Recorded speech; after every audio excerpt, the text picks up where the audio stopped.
Back to the road na tayo. Bali, day 6 na namin to sa kalsada. Ngayon, diretso na tayo ng Bigan. Sa mapa, sabi ng mapa, nasa 6 hours and 49. Kulang-kulang 7 hours yung biyahe natin. So, 339 km yung kalsadang ating tatakbuhin ngayong araw. Location namin nasa Apari pa rin kami, palabas na. So, sa ngayon, biyahe muna. Let's go! Bigan!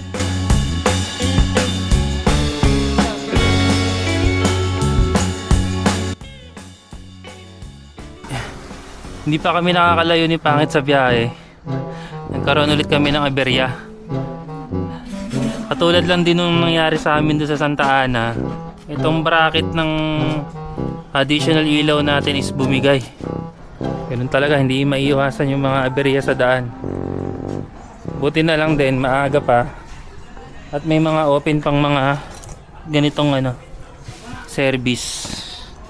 So, mga rin namin to hinanap, siguro mga 10 minutes kasi karamihan ng mga nadadaanan naming mga shop kung wala yung welder, sarado. Yan, ganyan ang buhay. Ngayon, duyan muna tayo rito habang nag-aantay tayo magawa sa ENMA. A few moments later. Ito yung ginawa ni Kuya Joel. Pinelding niya ulit yan, tapos nilagyan niya ng bracket na stainless, kabilaan na. Ewan ko na lang kung matanggal pa to sa tagtag. Ano po? Matatanggal na yan pag meron yan. Buong bracket na to. Buong bracket na daw yung tatanggalin. Ito yung ginamit kong welding. Kaya nga eh. So, Kuya Joel, thank you. Maraming salamat. Ano pangalan po nila? Kit po. Kit? Opo. Kit? Kit. KIT po, KIT. Pangalan namin. Tapos partner ko po si Allen. Paano bro? Bye-bye. Shoutout kayo.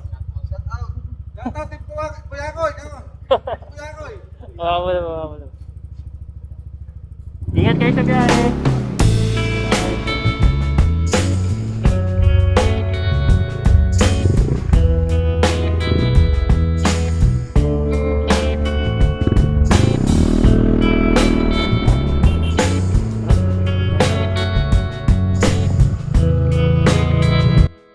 Ayan, balik na kalit kami sa daan. Ay, buti na lang, may hinahanap kaming nagwe-welding. Ayan, kagandahan doon. Dalawang mata na ni Enma yung na-welding. Back to the ball game. Tara na, bigat kasi ilang minuto din yung nawala sa amin ni Pangit. At hindi umaandar yung yung oras na tatakbuhin namin. 6 hours pa rin yung tatakbuhin namin. 317 km. Kaya paspas muna kami ngayong araw na to.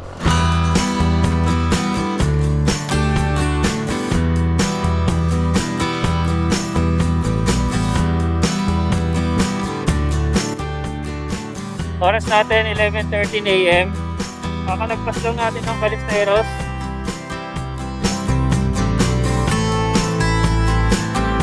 Itong ruta na to, itong daan na to, ang tawag dito is Maharlika Highway. Dahil layo pa, 5 hours and then pa daw yung biyahe natin. 272 km pa.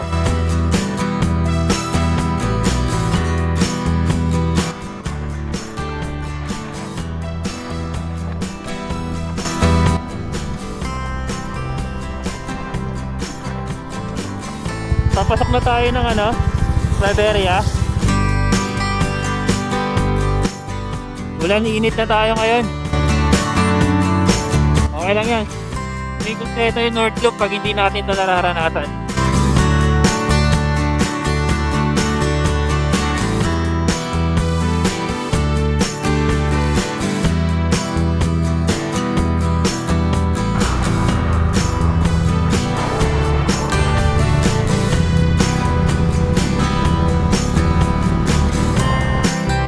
Pag ganito na yung mga bumubungad, alam mo na papunta ka na sa Pagudpod. Hindi ko alam kung nasa na kami, pero alam ko nasa gilid na kami ng bundok, yung binabaybay namin ni Pangit.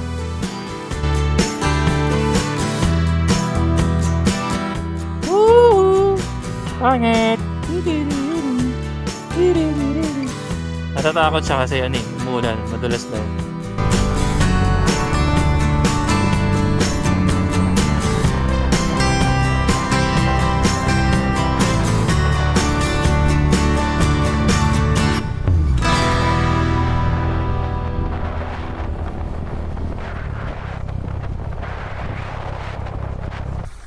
Merong isang subdivision, tapos sa likod niya, isang mahabang bundok.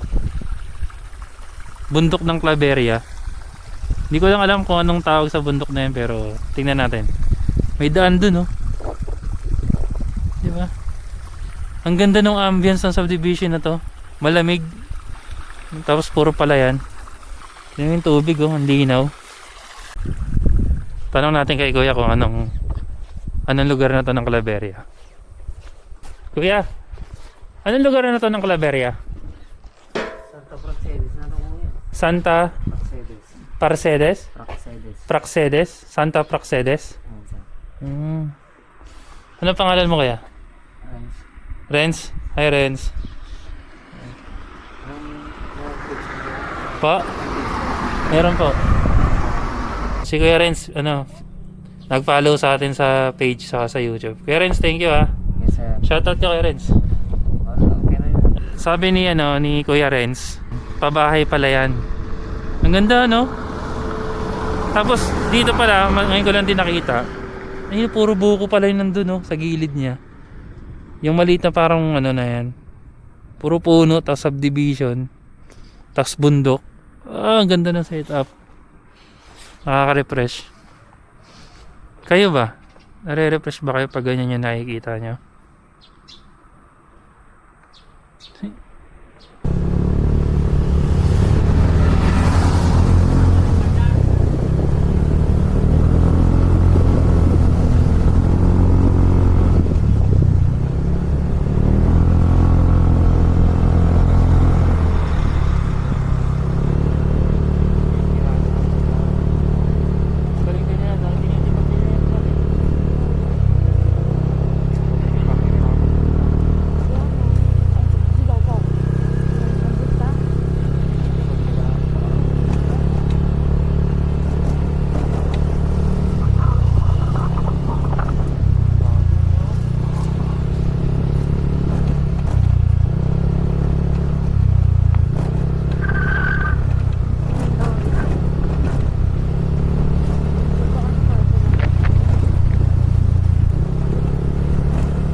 So yun, dito na kami sa Patapat Bridge.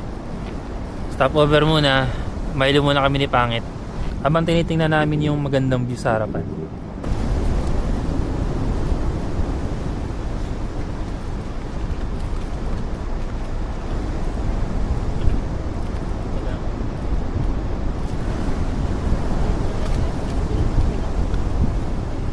Vlog po kayo dito. Bakit lang? Wala sa video na.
pinaka the best. Sa sobrang haba ng biyahe. Tapos may ganito kang pagkain. Ihaw-ihaw lang. So mabura lang to. Itong pang 100 pesos lang. Yung pusit, itong pusit 50 pesos isa. Napakamura. Sa restaurant sa Manila, mahal to.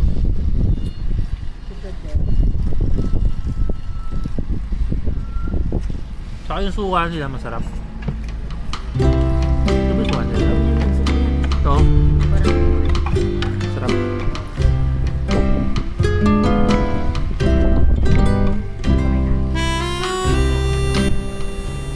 Simula nung bumiyahe kami ni Pangit, kasi mula sa Kasiguran papuntang Tugigaraw, papuntang Santa Ana, dito lang kami nakakain ng ihaw-ihaw. Kadalasan kain namin tinapay.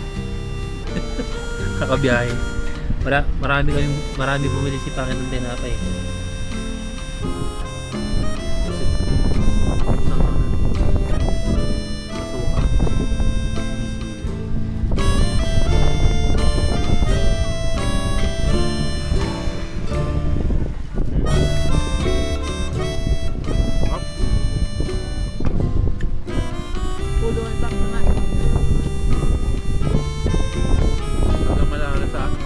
Masasabi mong fresh yung pusit kasi matamis. 100 pesos dito ka lang.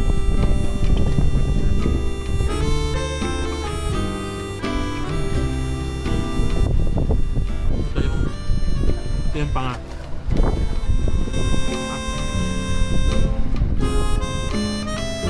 Puro tayo rito.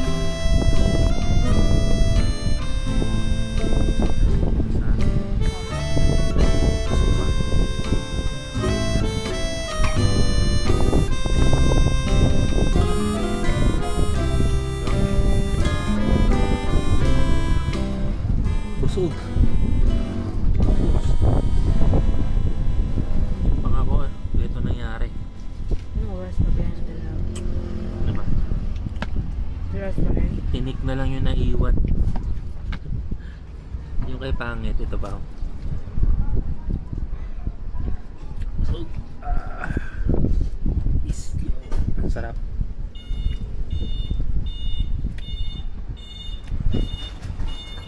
Tapos na kami kumain. Ito pala yung sinasabi kong ihaw-ihaw. Ihaw-ihaw ni Susan. Dito sa May Davila. Okay. Salamat po. Bye-bye. Sa susunod ulit.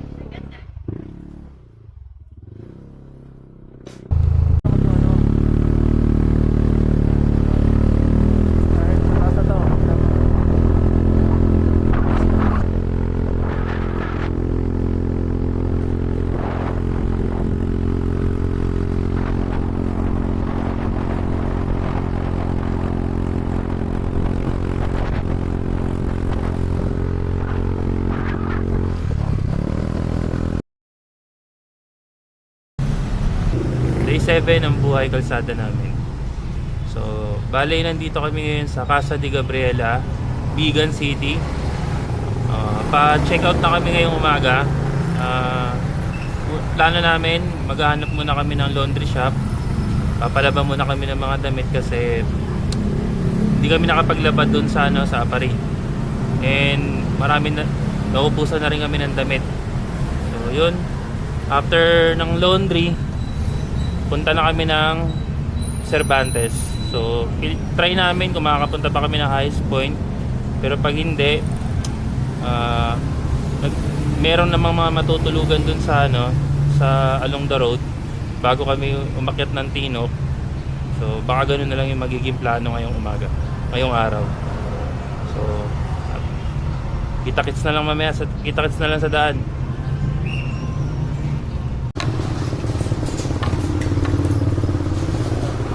Laman. Pag may ganito tayo, magkano? Pare-pareho rin. Pare-pareho 90-90. 90-90 lahat. So sasabihin mo kung gusto mo ng ganyan? Sasabihin mo kung laman, isaw, bituka, gano'n. Okay. So kain muna kami ni Pangit ng breakfast habang inaantay namin yung laundry. Nakahanap na pala kami ng laundry shop. Doon sa may one wash away. 3 minutes lang yung layo mula doon sa Casa de Gabriela.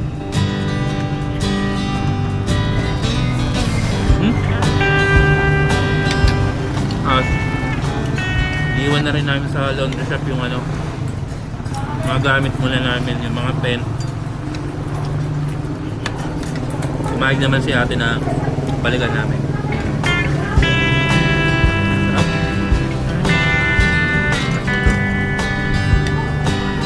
Unahan lang din ng Casa de Gabriela, may nakita kami kainan. Tinatawag nilang sinanglaw. Ito yun. Sinanglaw. May konting asim na may baka, tas dugo, tas balat. Sinanglaw yung tawag nila. Sarap mo sabaw. Ano lang siya? Asada lang siya. Ayun siya. Nakita kasi namin ni Pangit, maraming kumakain. Sa lamesa may nakita kaming ganito. Akala namin ni Pangit suka. Yung pala pampapait. So, try natin. Kasi sila rito, nilalagyan nila. So, lagyan natin ng konti. Tapos asin. Lagyan natin ng asin. Ang balanse. Nakadalawang rice na ako.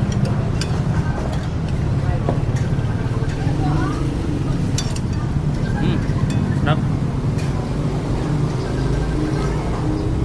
Pangbalanse siya sa asin.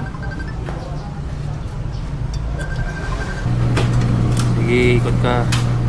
Bilisan mo yung pagpapatuyo. Ayun, natapos na rin kami magpalaba. Salamat kay Ate Janet. Si Ate Janet yung nag-laundry ng mga damit namin. So, okay na yung mga damit namin. So, ayan. Ready to go na kami. Natali na namin yung mga tent sa kaupuan. Kasi yung mga damit namin nandito na. So, tara. Biyahe na tayo. Punta na kami ng highest point. So, tingnan namin kung kakayanin namin pumunta ng highest point, or baka matulog na lang kami sa Cervantes o kaya sa Pugyas. Kasi kagabi meron naman kami nakitang doon. May nakita naman kaming matutulugan doon sa lugar na yun. Update na lang namin kayo. Bye bye. Peace. Peace na lang. Peace. Yo. Biyahe na ulit. Biyahe na ulit. Okay na lang. Kahit ako muna yung lugar. Dadaanan natin magpasa.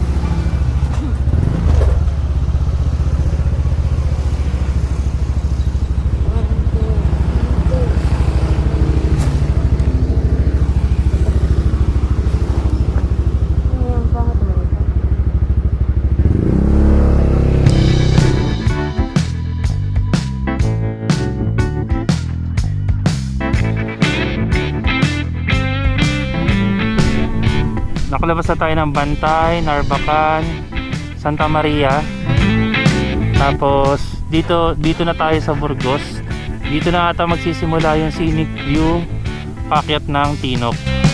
Dito sa kalsada na to. Wala ka na kasi ibang makikita dito kundi mga bundok na lang, oh. Ayan, oh.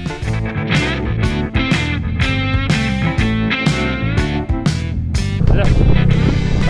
Sabi dito, check your brake. Mukhang pababa to, ah. Woohoo! Sarap.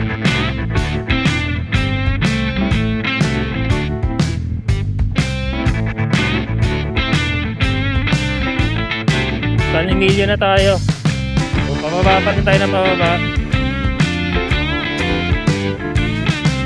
Pinipitik-pitik ko lang yung panikat yung pababa, eh.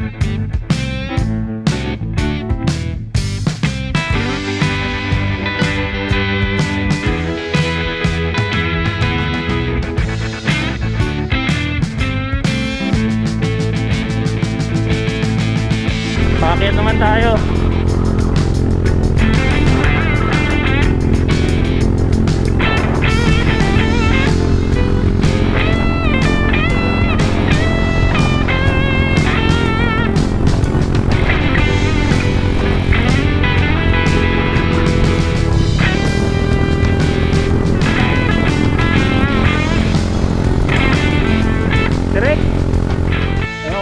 detach ang camera pero dito sa akin.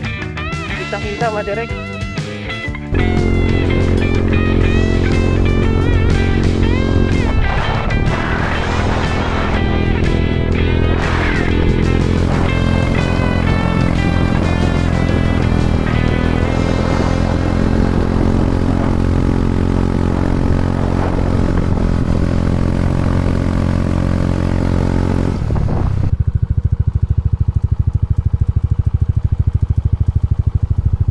Kami galing sa pinakababa. Yung daan dito hindi naman ganun ka-direct, sakto lang, pero ang ano lang niya, ang nagpapahirap sa motor yung sunod-sunod siya, hindi yung isang angatan, dalawang angatan. Siguro dito merong mga 5 angatan na sunod-sunod eh, tapos biglang siko pa. Yun yung nagpapahirap sa motor, lalo na kapag matic.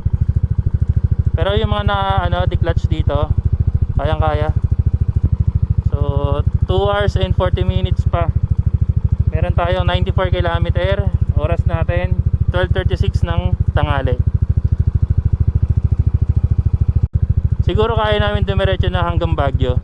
Tapos sa Baguio na lang kami maghahanap ng matutuluyan ngayong gabi. Talaga, ang ganda niya. Talaga. Gilid ka. Yan.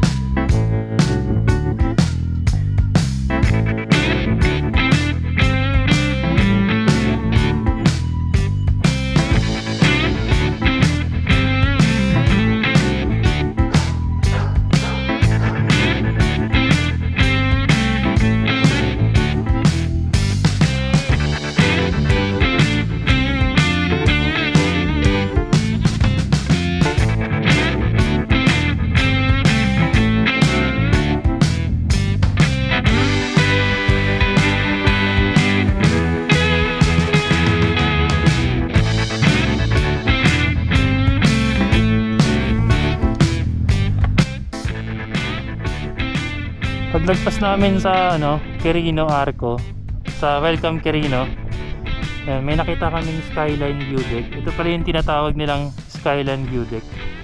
Kala kasi namin ni Pangit, yung skyline, yun yung sa Baguio na Cafe in the Sky. Hindi pala. So iba pala yung Cafe in the Sky dito sa skyline ng Quirino. So ito yung makikita mo. Tapos sa tingin ko dun kami pupunta. Yung bundok na puro ulap na. Makikita mo na yung ulap, tapos ayun, mapapansin nyo medyo foggy yung lugar. So lalo na dun sa highest point.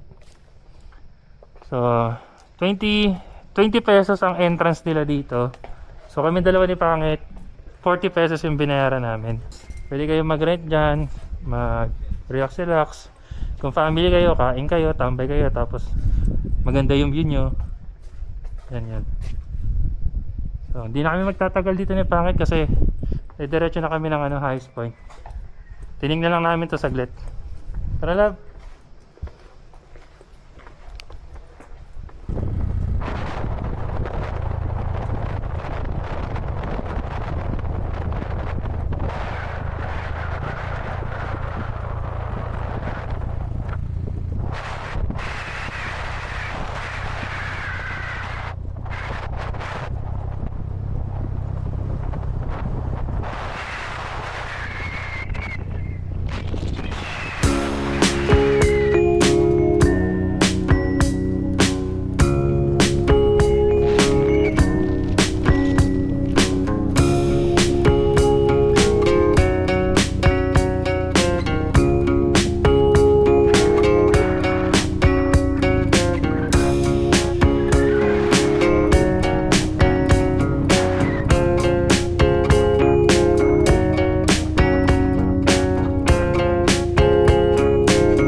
Grabe, baba mo na lang.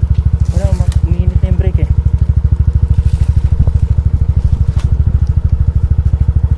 Grabe, pababa. Kaya lang, pahayak. Tama na lang, pababa na yung motor.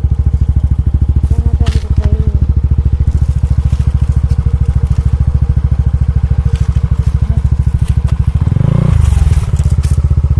Batak na, batak. Wait lang, hindi ka naman gumilalaman mo dyan. May parang pang ilalim kasi dito eh. Teka. Ihatak. 1, 2, 3, go. 1, 2, 3, go. Ayan. Hinto muna kami dito. Dahil sobrang init ng brake. Baka malusutan kami. Pababa pa naman. Grabe po. Sunod-sunod yung baba. Yung pala sinasabi nila na ano, medyo yung daan ng pa Quirino Highway. Pero pagbaba naman ito, Cervantes na, medyo okay na yung daan ulit. Ayun sabi nila. Ayun, sobrang init oh. Pati yung likod. So palamigin lang namin ng konti bago bumaba. Ayun, may umaakit na adventure. Bakit? Walang problema, kayang-kaya. Yung brake lang talaga pababa.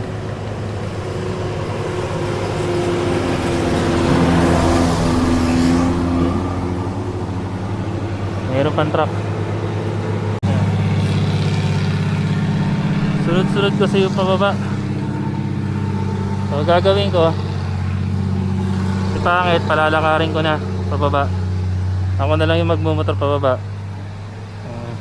Kasi baka ano, alam mo na, for safety din, at least kung sisemp lang, ayun, ako lang, hindi kaming dalawa, merong isang tutulong. Pero wag naman natin pagdasal, for safety lang din, kasi medyo mabigat din pag dalawa kami, baka mapersa lalo yung ano, yung brake. Ang galing, kunti lang naman. Ito na yung dinadaanan namin, no? Ewan ko nakikita ninyo. Wala dyan hanggang dito, puro pababa na yan. May mga paahon din. Baka sumubsumb ka naman.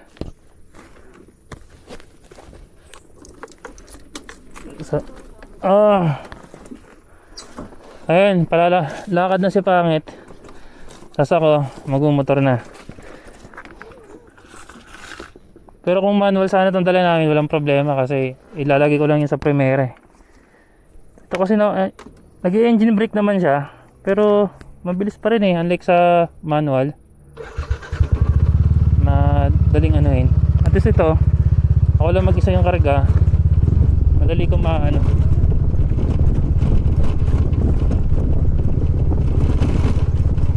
Ayun no, diba? Hindi ka tulad ng manual, madali eh.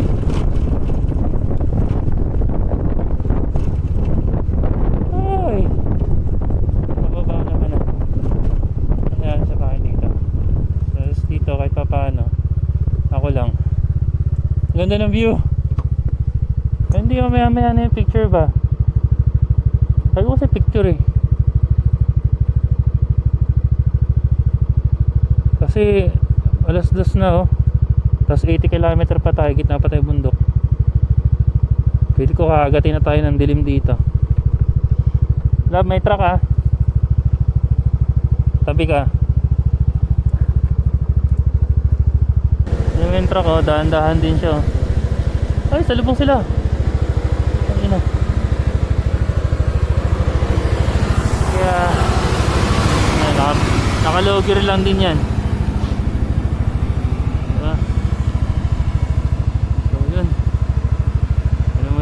Namin. Medyo kinakabahan kasi ako dito sa ano eh, sa scooter eh. Pero kung naka-manual to, kaya to kahit iangkas kasi pangit. Wala tong problema. So ibig sabihin hindi pa ako ganun ka biya sa scooter pagdating sa pagbaba. Meron pang pababa, love.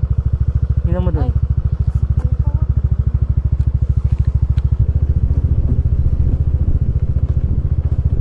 Tingin sa baba ba?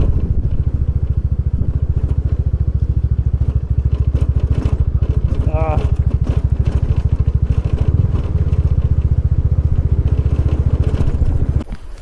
Tayo na natin. Kaya nga, diba naglakad pa ako. Ay, sakay ka na muna. Subukan natin.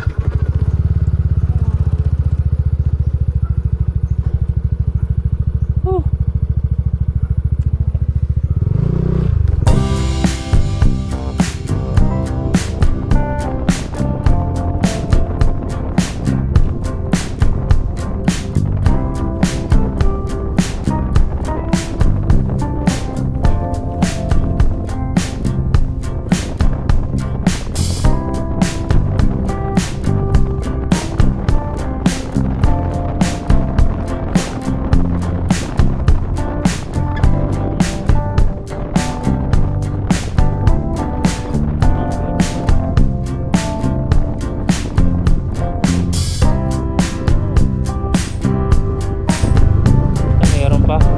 Meron pa ata. Ay, nakalagay pa din eh. Check your brake. Oo. Yan. Tingnan natin kung kaya.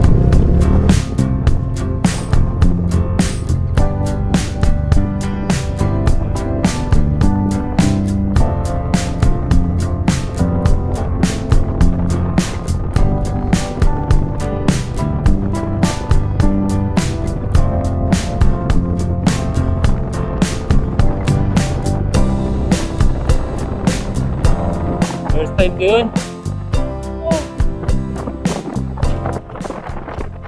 Mahirap ka naman scooter ka o hindi lang talaga ako sanay. Pag scooter ka tapos pababa. Pag-tick sa mga ganito eh, no?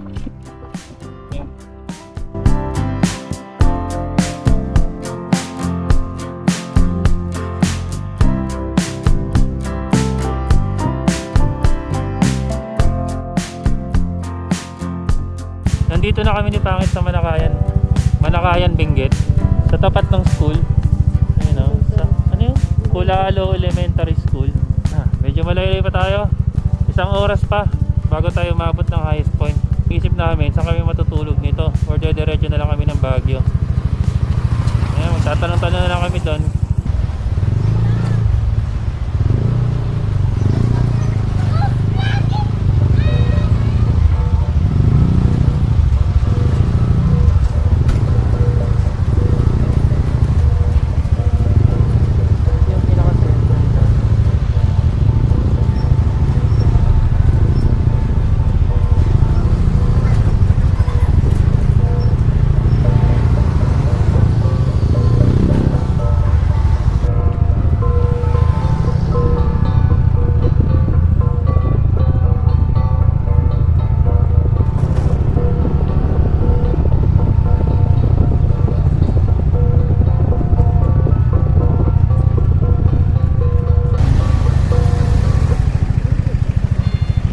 Oras natin 3:54 PM. Nag-decide kami ni Pangit na hindi na muna kami tutuloy dun sa Tinok ngayong gabi kasi malayo pa eh. 1 oras pa. Nasa 20 km pa daw galing dito sa bayan ng, hindi ko alam kung anong bayan to eh, nakalimutan ko. Basta ito yung way ng crossing papuntang Tinok saka Tabakan ba yun? Ngayon ang gagawin namin, maghahanap na lang kami ng transient. Nakapagtanong naman si Pangit dito. Sabi nung may-ari, meron daw doon Mount Data. So tingnan namin at doon na lang kami tutuloy ngayong gabi. Tapos para mas safe din sa aming dalawa, bukas na lang kami magtitinok, mag-highest point ng maaga. Sabi kasi nung ni ate doon sa baba, na napagtanungan din namin na mas maganda kung marami kami. Mahirap yung dalawa lang daw kami kasi hindi natin masabi yung pwedeng mangyari, lalo na daw sa Tinok, sa highest point, kunti lang daw yung mga tao doon. So yun, malamig na dito, iba na yung lamig, yung parang nangangagat na sa nangangagat na sa balat. So puntahan muna natin tong Mount Data. Ayan, nakita ko naman sa Google Maps 10 km siya, 19 minutes.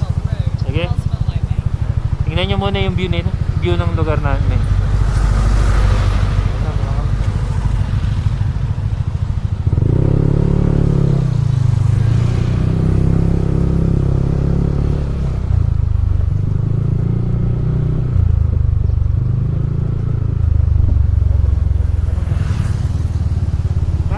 Ma'am, anong lugar na po ito? Kuya, pwede ba magtanong, anong lugar na po ito?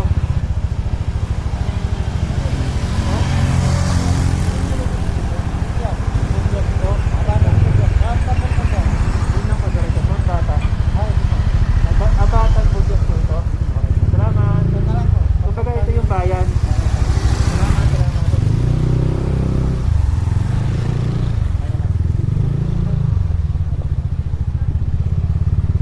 Abatan Bugyas pala itong lugar na to.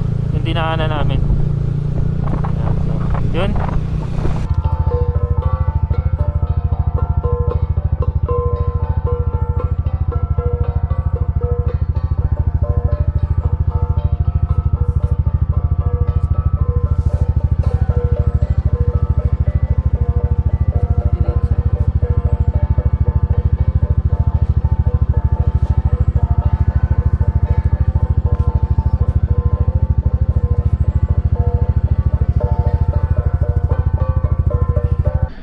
Yun, nandito na kami sa Mount Tata Hotel. Nakaka-feeling social dito. Tingnan nyo yung view. Ang ganda. Welcome to Mount Tata Hotel. Social na social. Pero naka-dormitory lang kami dito ni Pangit.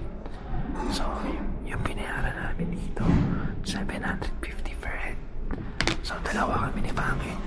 1.5 lang yung binayaran namin. Tapos, dalawa lang kami dun sa dormitory. Ito yung papunta ng dormitory. O yung para sa mga backpackers tulad namin.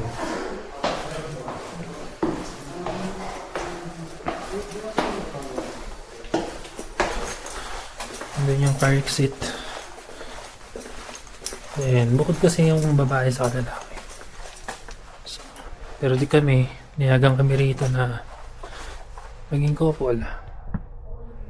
Trada mo lang pero wag nilalak. So, ayan. Dito siya. Meron siyang 2, 4, 6, 8, 10, 12, 14, 16. Good for 16 packs yung isang dormitory nila. Tapos meron na rin CR sa loob. Yan. Tapos merong hair dry. Tapos dito yung shower. Kompleto na. Hindi naman ganun kamahal yung mga pagkain nila rito. Yung kape namin dito, yung order ko is kape latte. Tapos si Pangit, ang order niya, cappuccino. 100 pesos isa. So, dalawa kami. 200 pesos lang yung babayaran namin. Hindi na kasi ako kakain eh. Si Pangit, di na rin daw kakain. So, yun. Tipid. Ito ni order namin. Cappuccino. Black cappuccino. Thank you. Pasuyin na lang din ako dito. Thank you. Dumating na yung order ni Pangit. May pa-heart pa yan. Ito na yung order ko. Ano? Yun o. Cafe latte. Thank you po. Tingin ako sugar. Salamat. Yan naman yung order ko. Cafe latte. 100 pesos. Diba? Pwede na. Hindi mahal. Sakto-sakto lang. Binggit ko to. Binggit na. Minggit. So, ayun, nandito pala kami sa Mount Tata Hotel, Mountain Province. Yan.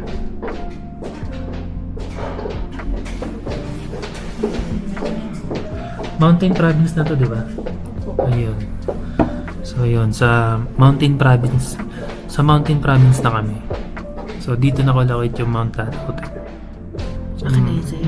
Searchable naman to sa Google.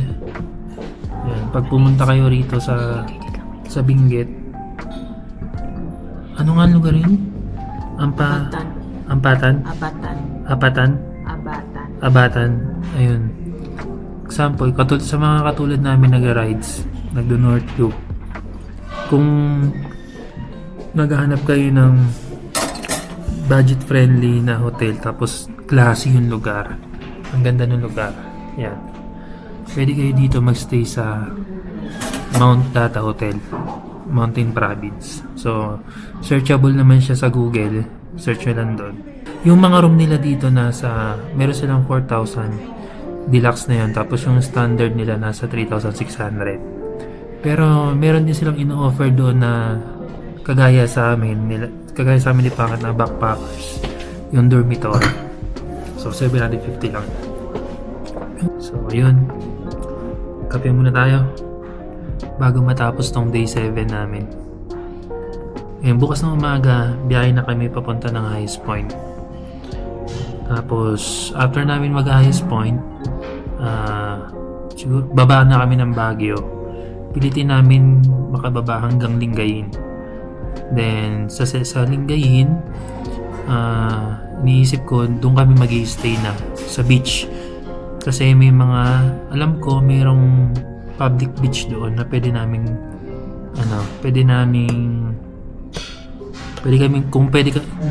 mag-camp. So, doon. Ayun. And then, after doon sa Lingayen, ayun, tuloy-tuloy lang. Bulinaw. Hanggang matapos namin tong North Loop. So, ang tagal ng biyahe namin, no?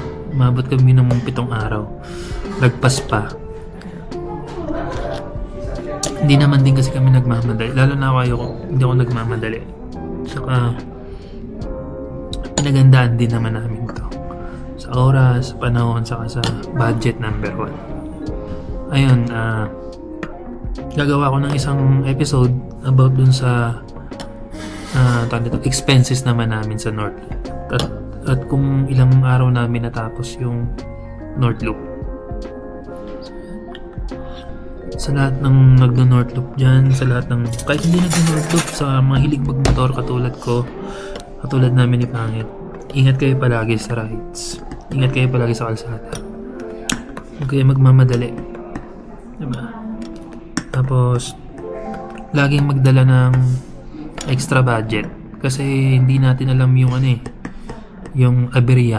Tulad kami, na-aberya kami 3 beses. Yung una, yung mata ni Enma. Pangalawa, yung gulong. Sumunod, yung mata ulit ni Enma. So, kung at least, kung may extra budget ka, mabilis lang masusolusyonan yung mga problema sa daan. Kasi kung sakto lang din, sakto lang yung dala mong budget, tapos medyo mahaba yung biyahe, mas nakakaba kapag nagkaroon ka pa ng aberya. Paano na? Sa daan naman, dito, kayang-kaya naman ni Enma. Medyo maaawa ka lang talaga sa makina kapag binibirit mo na yung throttle. Maaawa ka lang talaga kapag kailangan mo na siyang ibirit. So, pagdating naman sa mga pababa, dito banda sa may Quirino, yung after ng skyline dyan, puro pababa na yan eh. Ayun, medyo naalanganin ako doon, kaya ang ginawa ko, pinababa ko si Pangit, pinalakad ko siya. Or baka hindi lang talaga ako sanay sa hindi ko pa gamay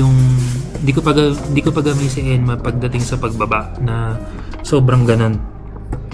Pero kasi sa diglatch na motor, kayang-kaya ko yun. Kayang-kaya. Pero sabi nga sa nakikita rin, wala nga tayo nakita ng di ba? Masyado na matic, di ba? Pero after naman ng Quirino, yung papasok ng Cervantes, okay na yung daan dyan. Mapataas, mapababa, wala kang pa problemahin. Lalaruin mo na lang. Doon lang talaga sa Quirino.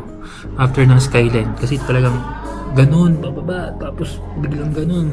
Sisiko, tapos baba. Siko, pababa. So, ganun yung daan. Kaya, ingat. Ang kinakabahan ko kasi baka lumusot yung brake.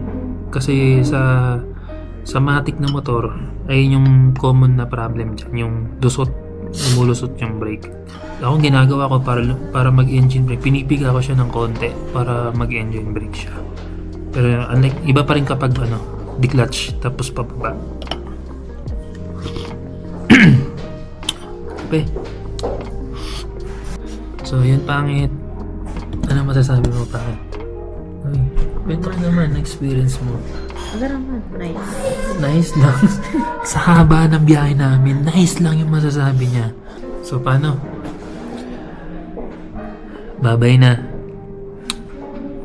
Kita-kits tayo sa Baguio or kaya sa Lingayen. Bye!